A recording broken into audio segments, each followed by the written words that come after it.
Claps. How is everyone? Good. Everyone having a good night? Yeah. Good. What about you?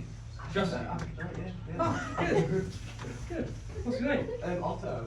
Otto. That's a cool name. What do you do, Otto? Student at UEA. Oh, fun. Well, I'll tell you what, Otto. This is actually my first time doing stand-up comedy.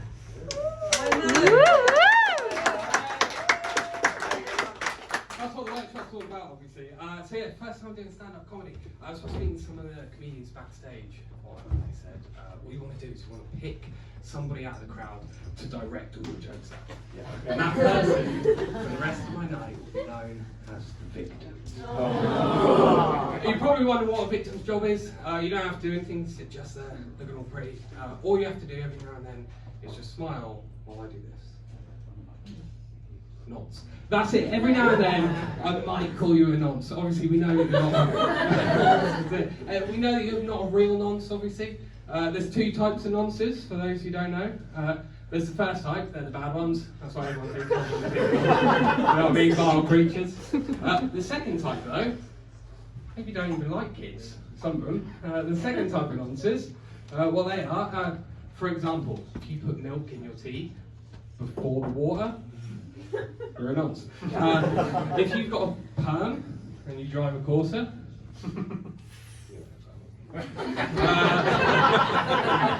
probably a nonce. If your name's Otto and you're a student, probably a nonce. Sorry, mate. I just picked you out of the crowd because you were in front of me, that was it.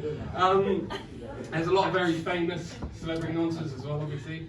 Jimmy Savile, he's obviously the one people think of when they think of nonsense. Rolf Harris as well. He got caught playing his didgeridoo in A minor.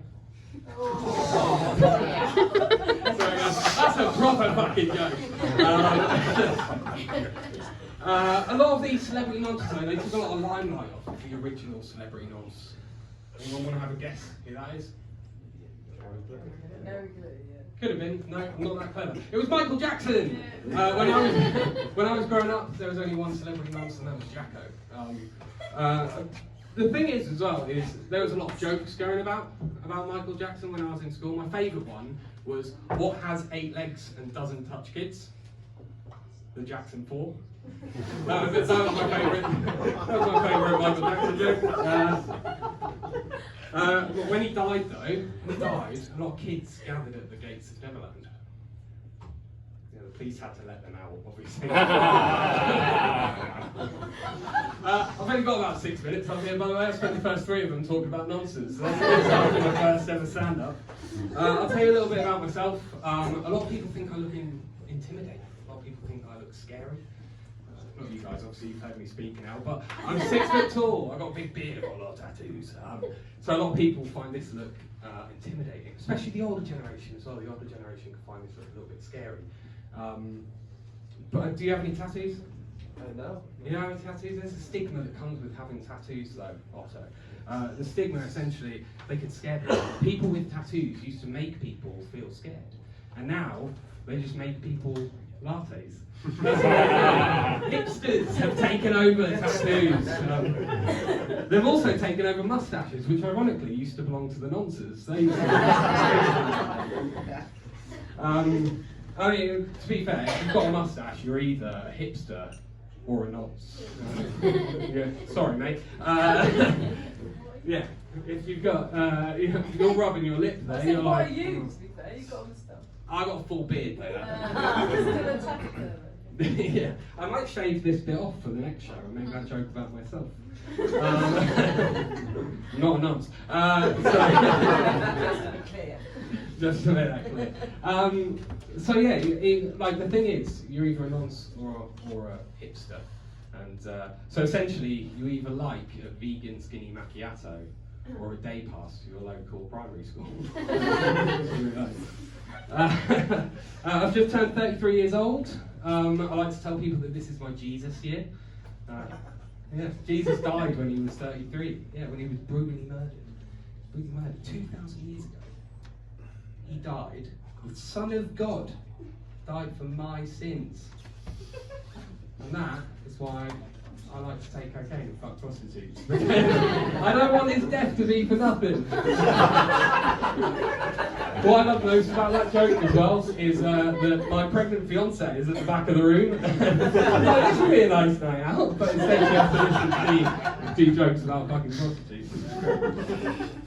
When I turned 32, I decided I wanted to start ticking things off on my bucket list. So last year I went to Vegas for the first time, went in a helicopter for the first time, I got engaged. I started my own podcast as well, Sidebar Podcast. We have Whoop, whoop. thanks Ro. One fan, that's what we've got. No, so we've got like 35 subscribers, so I'm living the high life right now. Also last year I had my first ever boxing fight. Yeah. I lost. I got my nose broken and I got concussion. Hopefully this will go a lot better than what that did. But you know, it depends how many times Otto can be called a nonce in 5 minutes and not hit me. Yeah, so I wanted to give stand-up a crack. I thought it'd be a good fit for stand-up. I like talking to people. I like a little bit of drama. A little bit of scandal. Admittedly, there's not too much scandal in the comedy world. All the scandal that there is, though, they tend to be men. It tends to be men that provide scandal in the comedy world. There's Jimmy Carr, there's Jonathan Ross, Russell Brand.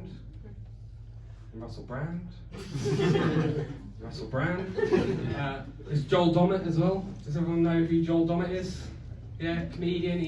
He's now the host of The Masked Singer. But back when he was a comedian, there was a video released of him wanking online, quite frankly. Yeah, I haven't seen it. You have, clearly. But yeah, it made me think that it does tend to be the men who provide the scandals. Like, no one's ever seen Sarah Millican or Dawn French fingering themselves on a webcam. That's the level. I'm actually going to leave it there because I'm pretty much not going to talk about it. Thank you very much. Stay excellent.